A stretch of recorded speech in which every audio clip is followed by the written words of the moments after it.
E aí, gente, tudo bem? Sejam bem-vindos a mais um vídeo do Parabólica. Deixa eu chegar um pouquinho mais para cá para ficar mais centralizado. Eu sou o Pedro Renault, professor aqui do Parabólica, e hoje a gente vai fazer as questões referentes à nossa live de quarta-feira. Hoje é sexta, vocês sabem que até o Enem toda quarta-feira a gente está fazendo lives de revisão de filosofia para o Enem.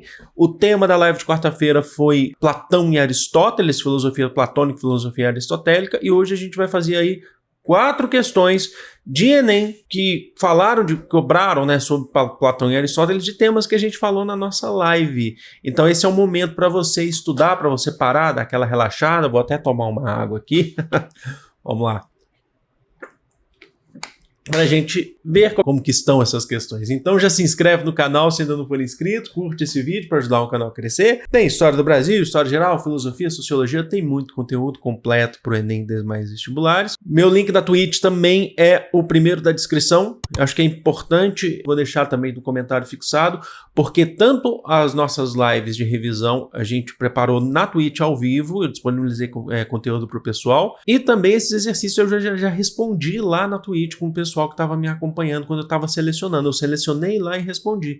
Então é legal. Com uma semana de antecedência você já consegue antever aí o que está acontecendo, né? Ó, deixa eu ajeitar aqui bonitinho. Vamos lá então, gente. É o seguinte. Primeira questão aí sobre Platão cobrada no Enem 2020. Foi o último Enem, inclusive, o PPL, o Enem PPL, Pessoas Privadas de Liberdade. Vamos lá responder então. Se os filósofos não forem reis nas cidades, ou se os que hoje são chamados de reis soberanos não forem filósofos genuínos e capazes, e se numa mesma pessoa não coincidirem poder político e filosofia, e não for barrada agora, sob coerção, a caminhada das diversas naturezas que em separado buscam uma dessas duas metas, não é possível, caro Glauco, que haja para as cidades uma trégua de males e penso, nem para o gênero humano. Olha, vamos analisar esse texto, não é um texto difícil, é um texto fácil, inclusive esse tema, a gente, além de ter falado na live, esse trecho a gente trabalhou, inclusive, num estudo de obra sobre essa própria obra, A República de Platão. É um diálogo entre Sócrates e Glaucon, se eu não me engano. E olha o que ele está falando. Ó, se os filósofos não foram os reis da cidade,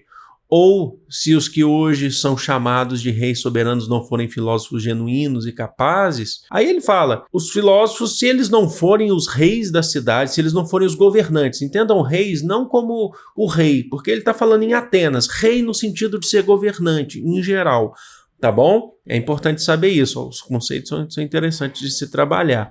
Eu falo, se não for assim, ó, quer ver aquela parte, se não coincidir poder político e filosofia numa mesma pessoa, não é possível, caro Glauco, que haja para as cidades uma trégua de males. Quer dizer que a cidade nunca vai parar de ter males, de ter coisas ruins. Isso ficou claro na questão do conceito político de Platão, e vocês sabem disso, que para o Platão os filósofos devem ser os governantes. Entenderam? Os filósofos devem ser os governantes na concepção platônica. Vamos lá então para a questão, depois de entender o texto. A tese apresentada pressupõe a necessidade do conhecimento verdadeiro para a... Então Platão está defendendo que é preciso ter um conhecimento verdadeiro para o quê? A. Superação de entraves dialógicos. B. Organização de uma sociedade justa. C. Formação de um saber enciclopédico. É importante saber o que é o saber enciclopédico. O saber enciclopédico é aquele que sabe tudo. O enciclopédia é uma invenção iluminista, livros que contêm todos os saberes, só que de forma decoreba, só que de forma mais direta. D. Promoção da igualdade dos cidadãos, ou é consolidação de uma democracia direta. Para pensar. Para o Platão, os filósofos devem ser os governantes para ter o quê? B. Uma organização de uma sociedade justa. Na concepção dele, aqueles que conseguem chegar à alma racional, lembra da divisão de 3 almas de Platão? Aqueles que chegam à alma racional, existe a alma apetitiva, a irracível e a racional, são aqueles que são os filósofos na concepção deles, que conseguem ter controle de seus próprios sentimentos e que devem governar as polis gregas, as cidades gregas. Então, para ele, seria uma sociedade mais justa aqueles que governam com razão. Olha só, então não é superação de entrave dialógico. A C fala assim de um saber enciclopédico, não é? Eu expliquei para vocês agora o que é um saber enciclopédico e não é isso, sabe? Você tem que ter conhecimento para ter um saber enciclopédico, não, é para governar. Ele está falando sobre governo, inclusive no texto, na obra, né? Na D fala assim, promoção de igualdade. Ele não está defendendo nenhum tipo de igualdade entre cidadãos, tanto é que ele está falando que os filósofos devem governar. Onde há igualdade nisso? E aí fala consolidação de democracia direta. Se alguém ficou com dúvida nisso, guardem bem isso. Platão vivia num período onde a democracia direta e participativa já estava consolidada. Então ele não está defendendo nenhum tipo de consolidação que tem que ser assim para consolidar. Ela já estava consolidada, o modelo de participação. O que ele defende é que os filósofos que devem governar. Compreenderam? Vamos para a próxima então. Enem para vocês.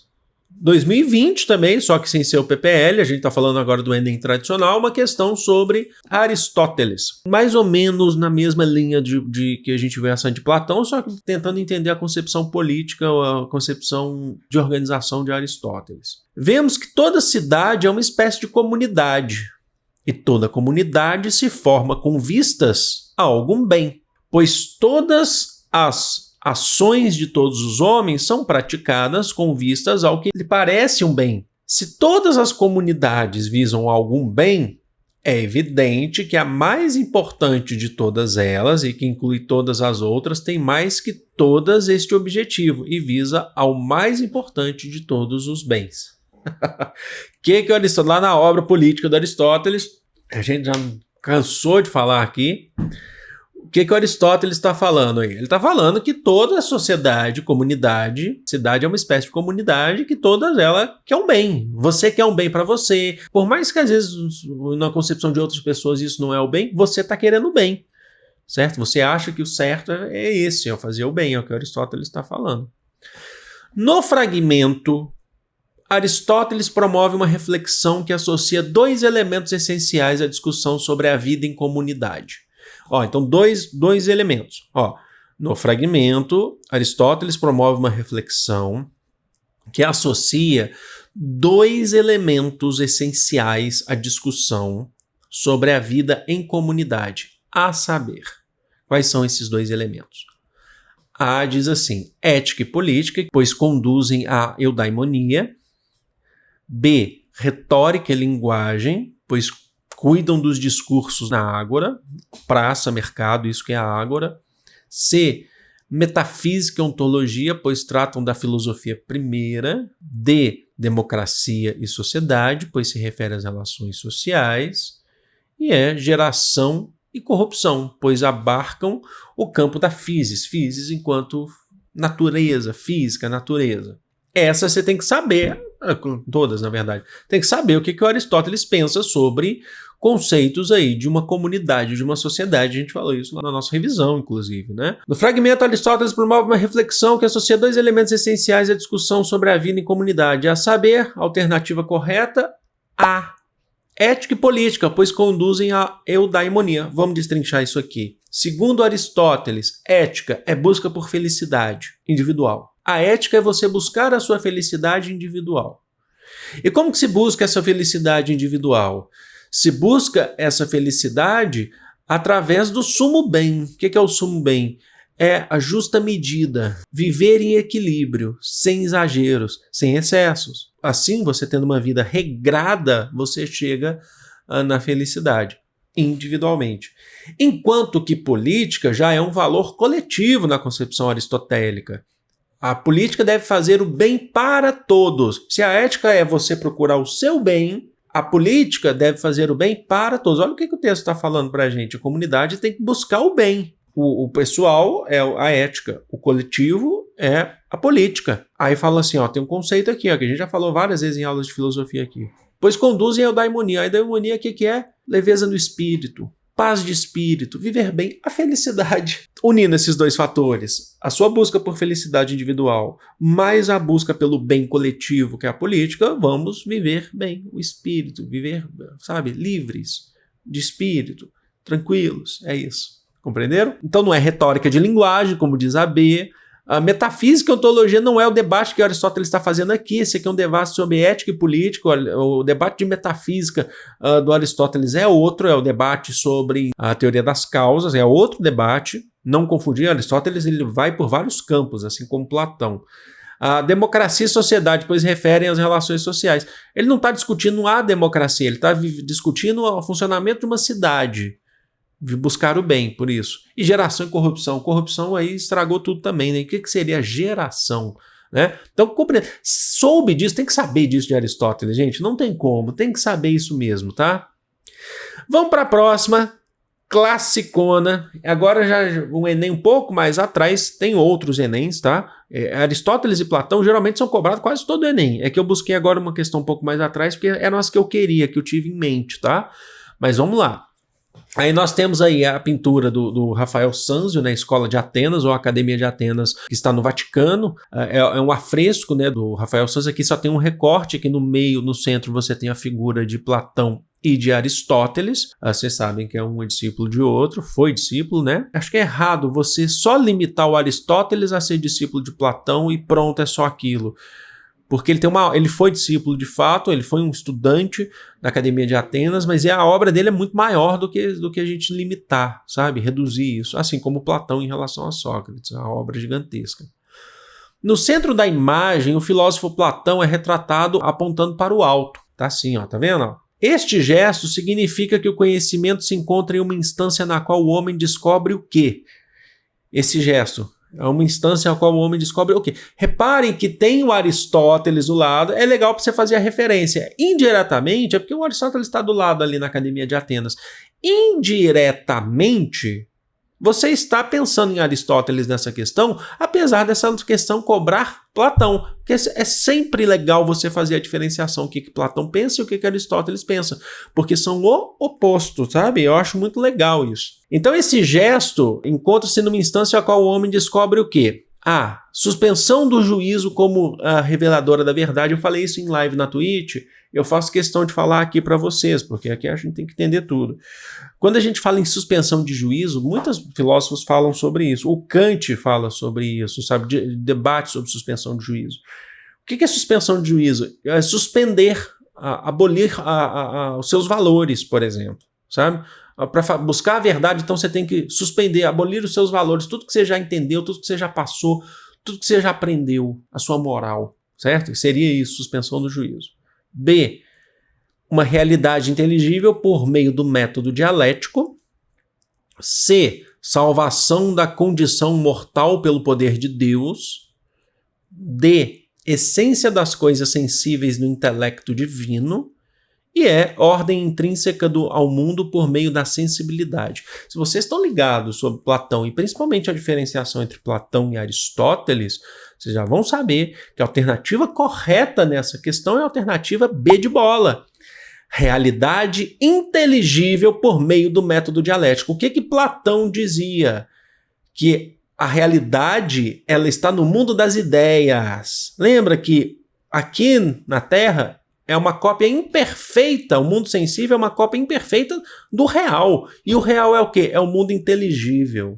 É só lembrar da alegoria da caverna. A gente falou sobre a alegoria da caverna já várias vezes, inclusive. Então, ó, é o mundo inteligível. Ele não está pedindo para suspender juízo. E o Aristóteles está falando aqui, porque o Aristóteles fala, não, é o sensível, a realidade está aqui no sensível. Por isso que o Aristóteles está com a mão assim. Enquanto Platão fala, ó, não, ó, tá lá, ó, essa é a realidade.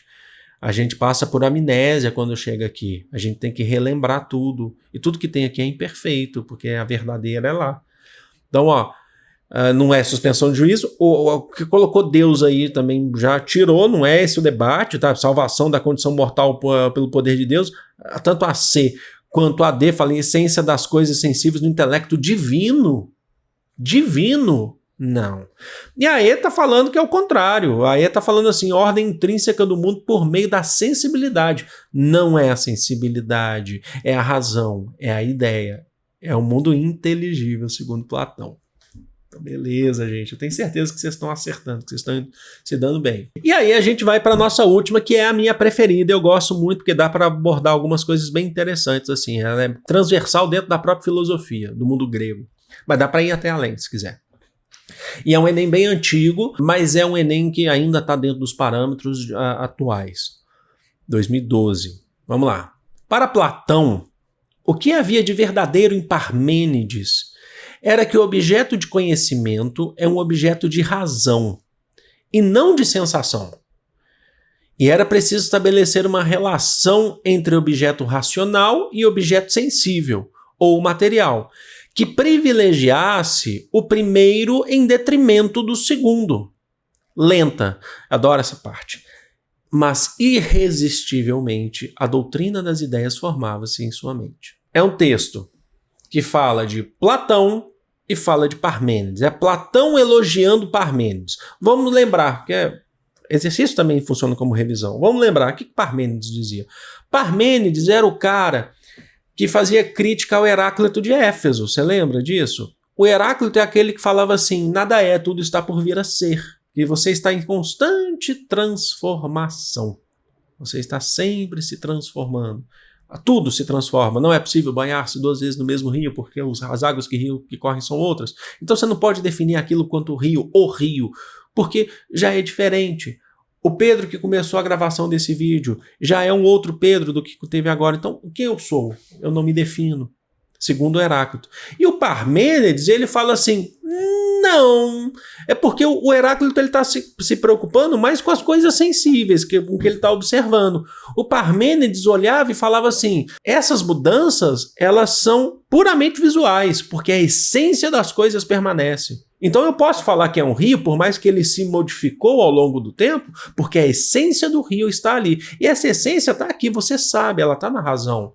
Eu sou o Pedro, porque por mais que o meu corpo mudou, e mudou muito, até em live eu estava mostrando para o pessoal na Twitch, vídeos antigos meus, como eu mudei. Segundo Heráclito, eu falaria, não dá para definir o que ele é, porque ele já é outra coisa. O Parmênides não, mas a essência está ali, a essência é Pedro. Essa essência está aqui, você sabe, está na razão. Aí o Platão elogia, fala, poxa, ele está pensando na razão. Segundo Parmênides, nada muda. Ele fala assim, Heráclito, isso aí é só uma doxa, uma opinião que você tem, mas não está embasada num conhecimento real. Você está só observando o sensível, mas a razão, a essência das coisas permanece. Nada muda, tudo permanece, segundo o Parmênides. E o Platão adorou, você sabe, a gente acabou de fazer uma questão falando de mundo das ideias, de razão, Platão adora.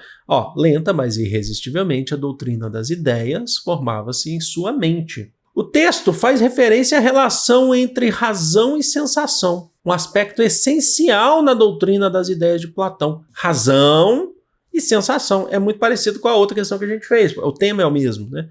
De acordo com o texto, como Platão se situa diante dessa relação? Detalhe, a gente falou de Parmênides e de Heráclito, porque Platão elogiou Parmênides, tá bom? Para Platão, que havia de verdadeiro em Parmênides. O texto cita elogio, falando que é verdadeiro em Parmênides. Mas a questão é sobre Platão. Reparem. Então lá, vamos ler de novo o enunciado, a gente responde. O texto faz referência às relações entre razão e sensação, um aspecto essencial da doutrina das ideias de Platão. De acordo com o texto, como Platão se situa diante dessa relação? Só ler um trechinho ali que você já entende, o objeto de conhecimento é objeto de razão e não de sensação. Era preciso estabelecer uma relação entre objeto racional e objeto sensível, ou material, que privilegiasse o primeiro em detrimento do segundo. O primeiro o que é? É o de razão, é o racional. Como que Platão se situou diante dessa relação? Estabelecendo um abismo intransponível entre as duas, quer dizer que não pode, as duas nem se tocam, razão e sensação.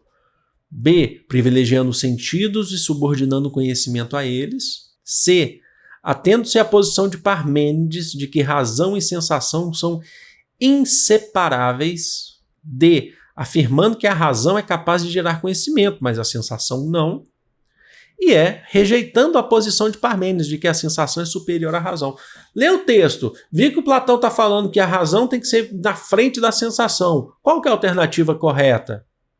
Alternativa D de dado. Afirmando que a razão é capaz de gerar conhecimento, mas a sensação não. Qual que é a doutrina das ideias de Platão? O mundo sensível é uma cópia imperfeita do inteligível. Aqui nada se aprende. Tudo aqui a gente só está reproduzindo o que vem do inteligível, do racional. A gente vai lembrando aos poucos, mas nunca de forma perfeita. Então a gente só reproduz. Quer dizer que construir alguma coisa aqui, esse conhecimento não veio do mundo sensível, ele veio do inteligível. É que a gente não lembra 100%, então é imperfeito. E aí, indiretamente, a gente tem que lembrar, diretamente, na verdade, tem que lembrar de Aristóteles. O Aristóteles fala, não, o mundo sensível gera conhecimento sim, Platão. O mundo sensível gera, sim, a teoria das causas do Aristóteles. Eu vou até explicar isso aqui, já que é uma questão sobre Platão, mas que faz lembrar disso. Vamos pensar nisso aqui. Aristóteles, teoria das causas, metafísica aristotélica. Eu tenho uma garrafa de água, tem líquido aqui, mas finge que não tem. Ela é totalmente de plástico, né? É, totalmente de plástico. Vamos entender, adquirir conhecimento sobre essa garrafa através de 4 causas. A causa material. Eu entendo qual que é a matéria utilizada nessa garrafa. É plástico. O plástico vem da onde? Vem do petróleo. Tô levando de uma maneira bem simples, tá? Vem do petróleo. Então eu já sei qual que é a causa material. Já sei algo sobre isso. Certo? A causa formal. Eu vejo o formato, mas isso aqui está num formato de petróleo? Isso aqui é petróleo? Não, isso aqui é um plástico. Então a causa formal, eu vejo que tem uma outra coisa diferente nas minhas mãos, uma garrafa. Causa formal, eu já sei de onde vem, do petróleo, e sei a forma que ela está agora. Aí a causa eficiente, eu tenho que lembrar isso direitinho, mas a causa eficiente. O que é a causa eficiente? É o que fez o petróleo se transformar em garrafa. Qual foi o procedimento científico? Qual foi o estudo que se fez? Todo o estudo, todo o aparato utilizado. Quem foi a pessoa ou o grupo de pessoas que fez isso? Tudo isso é metafísica, eu não estou vendo aqui no mundo físico, mas eu sei que teve um processo para transformar petróleo, porque não foi sozinho que se transformou. Mas pode ser que se transforme sozinho, de alguma forma, na natureza, mas aqui não é o caso. Que se transformou petróleo nisso aqui, a causa é eficiente. Alguém foi e fez isso, utilizou um método para poder chegar aqui. E no final a gente tem a causa final. Para que serve? Vou colocar meu líquido, ó. Me hidratar enquanto eu leciono aqui com vocês, para vocês. Eu pude adquirir o conhecimento olhando, sentindo a garrafa. Visualmente eu posso identificar ela, que é fácil identificá-la como um plástico. Mas eu posso ter a certeza, pode me enganar, que é plástico quando eu toco. É sensível, é sensibilidade. Mas se eu olhar, também faz parte do nosso mundo sensível. E aí eu adquiri conhecimento. Aristóteles fala, não é só no inteligível, esse conhecimento é adquirido aqui, Platão. E o Platão fala, não, isso aqui é cópia imperfeita. Tudo isso aqui que aconteceu, na verdade esse conhecimento não foi adquirido. Você já chegou aqui sabendo mais ou menos disso, porque você já meio que entendia no mundo inteligível. Você pode concordar, discordar de um ou de outro, mas é a teoria. E isso é muito legal de saber, e vocês precisam saber dessa diferença entre Platão e Aristóteles. Opa, eita, nós, eu fui coisar no braço aqui, ó. Eu acho que quebrou. Para fazer não só a prova, mas para entender filosofia. Porque se a gente pensar em Idade Média, o Santo Agostinho ele tem um lado muito mais platônico, ele foi durante um período um neoplatônico. Enquanto que mais para o final da Idade Média, o São Tomás de Aquino ele tem muito mais um lado aristotélico, pensando no cristianismo. Eu gosto de falar isso. Eu falei isso, inclusive, na revisão. Eu acho que eu falei, porque eu estou gravando esse vídeo antes da revisão acontecer. Mas eu falei isso em live na Twitch também. Olha só que legal, você vai entendendo a diferença entre ideia e matéria. Quando a gente chega, por exemplo, lá no século XIX, na filosofia alemã, Hegel e Marx. Não é igualzinho, mas olha só de onde que tem uma base filosófica grega nisso. Hegel e Marx. O Hegel, ele vai lá e fala assim, ó, é dialética hegeliana, a ideia transforma. Estou dando um exemplo bem simples, tá? A ideia transforma. A contradição entre ideias transforma a nossa sociedade, transforma o mundo. O Marx, lá no começo, o Karl Marx, como um jovem hegeliano, falava, ok, ele gostava do Hegel quando era jovem. Só que ao longo do tempo, o Marx foi falando assim, não é só a ideia. O que transforma é a sua ação. Porque não adianta só ter a ideia vai ficar só no campo das ideias, você precisa colocar no campo material. E o Marx vem com o materialismo histórico dialético, a contradição material. E onde que a gente está vendo a base disso, entre Platão e Aristóteles, ou até mesmo se a gente for olhar lá, o próprio texto já mostrou Parmênides e Heráclito. Mas olha só, o Marx olha lá e fala assim, opa, não, é a sensação. E aí o Marx começa a criticar o Hegel e os jovens hegelianos. Lá na tese 11 das teses da Fernebach, o Marx fala assim, ó, os filósofos até agora se preocuparam em interpretar o mundo de diversas formas ou de diversas maneiras. Na ideia, você interpreta. Aí o Marx fala, cabe a nós transformá-lo. Porque a ideia é só a ideia, ela é importante. Tanto é que o Marx vai trabalhar com o conceito de praxis. É teoria revolucionária seguida de prática revolucionária. Mas a prática é importante, ela precisa estar embasada numa teoria filosófica revolucionária, segundo Marx, tá? Mas olha só onde que a gente chegou. Olha onde está Platão e Aristóteles no mundo. Para entender filosofia tem que saber essa base. Se não souber essa base, não tem jeito. Eu fico muito feliz, fiquei muito feliz de ter feito a live para vocês. E eu falo isso, mas a live vai ser feita hoje, no dia que eu tô gravando esse vídeo. E tô muito feliz também de ter respondido essas questões. Deixa aí nos comentários, eu amo vocês de coração. Me segue na Twitch, gente, é muito importante isso. Por favor, eu tô pedindo de coração para vocês. twitch.tv/parabólica online. Todo dia lá agora estamos propondo de novo, a todo dia fazer conteúdo para vocês. Grande beijo, fui!